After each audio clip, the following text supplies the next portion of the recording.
What do the analytics say about the value of running backs in this National Football League? Well, the reality is you can't overpay any position, and a running back in a second contract, which is typically your most expensive contract, sometimes a third contract's more, but it's rare that you're going to find someone who isn't, and I hate to say this, pretty easily substitutable. There's probably about 5 running backs in the league that are not easy to substitute, but the rest, it's, you can look to the draft and the Bijan Robinsons of the world who are on a rookie deal. Mm-hmm. It's going to be interesting to see what happens 4 years from now when he would have to be looking at a potential renewal. Where will the marketplace be? Because you wouldn't have imagined with Ezekiel Elliott, with coming out and being drafted 4 overall, like that's a wildly high number. But at the end of the day, it's really about price for return on investment. We talk about the cap going up, but let's be honest, it only has gone up about 8%. And that 8%, you're pretty much just paying your quarterback and maybe a pass rusher, so it's not like going up like gangbusters. So the running back salary, and by the way, tight ends are now starting to get paid more because they're catching more passes and we're throwing the ball on first down a higher percentage of the time, year over year over year. So you really have to pay for performance, and wide receivers and corners and pass rushers and tackles and wide receiver. I'm not anti-running back. I'm just, don't overpay your running back. No, that's what I feel bad because I love running backs and I think they're extremely valuable. It's just the market that we're in right now. And that said, Dalvin Cook, he's ready to get paid. Who is going to pay him? Who is he the best fit for?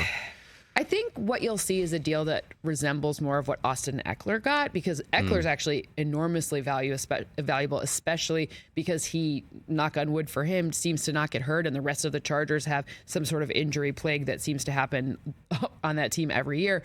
But I'm looking at Dalvin Cook's deal and saying, okay, well, he's going to probably get an incentive structure that looks more like Austin Eckler's, which means pay for performance. Are you on the field? Are you doing the things we need? If yes, then get paid more. I don't know where he'll land. It's with Zeke in the marketplace too, and another here, rumors of trades or whatever potentially even still looming.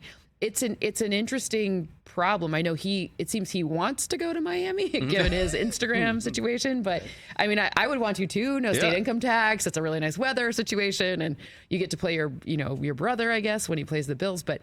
The market will dictate that, and I actually think that we could see something like for him, like we could see like wait till training camp, and we see it every year. Someone unfortunately gets hurt, and potentially that could drive where he lands.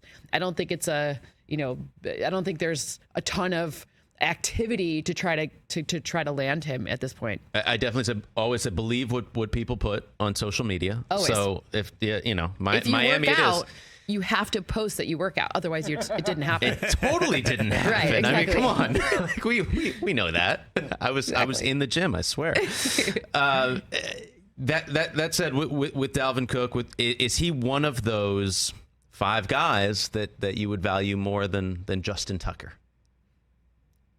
No. He's not one of mine. All right, so who Minnesota fans think I hate them already, so I don't hate Minnesota fans, but he's not up there. All right, who are your running backs on the Justin Tucker level? I mean, look, Derrick Henry changes the complex of a defense. He makes it so that you can, because it's yards after. Always look at, if you want like a shortcut as to who's really valuable, look at both kinds. Yards after contact and yards after the catch, and yards after contact after the catch, because running backs have to do both. I actually do think Austin Eckler is in that spot, which is amazing because he's never been to a Pro Bowl, which seems really crazy to me. I would say, look, I don't know about Saquon yet. I don't know if I would put him up there yet. I'm not sure. I do think he's enormously valuable, and they need to figure out a way to find a deal with him, but I want to see more from him, potentially him. He's kind of borderline for me. There's a number, but not Dalvin Cook doesn't fall in that. So I've heard like 2. So I think this is fascinating that we're Christian comparing McCaffrey. But okay. I don't actually even know if I think he's a running back, but But the fact that we're comparing these guys to Justin Tucker. By the way, credit to you, Brockman. It's value. Yeah, absolutely. Right. But fascinating.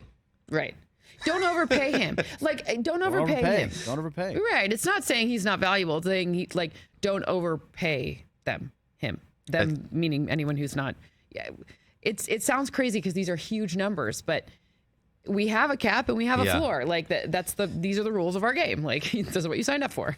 Comes down to money at the end of the day. This is really the only sport where your value is based on your position, though, right? In the NBA, your value is not based on your position. In baseball, your value is not based on your position. The NFL, it is. Well, but you also have to remember that, in the NBA specifically, you got your 20% of your team's output at any point you're on the court, right? Whereas like 11 players, you're 9%, right? So you're even if you're the most valuable player. So and look, the NBA has done a much better job of structuring it so that there's guarantees and there's more of like it's less obscure, and the formula is a little bit more clear. And also, the way that GMs have structured salary caps and the way you can move money into the future or pull it back and all those different, at some point you have to pay for overpaying. At some point it catches up to you, but you can time that, right? Is it your time to go all out for a Super Bowl win, or is it your time to back off and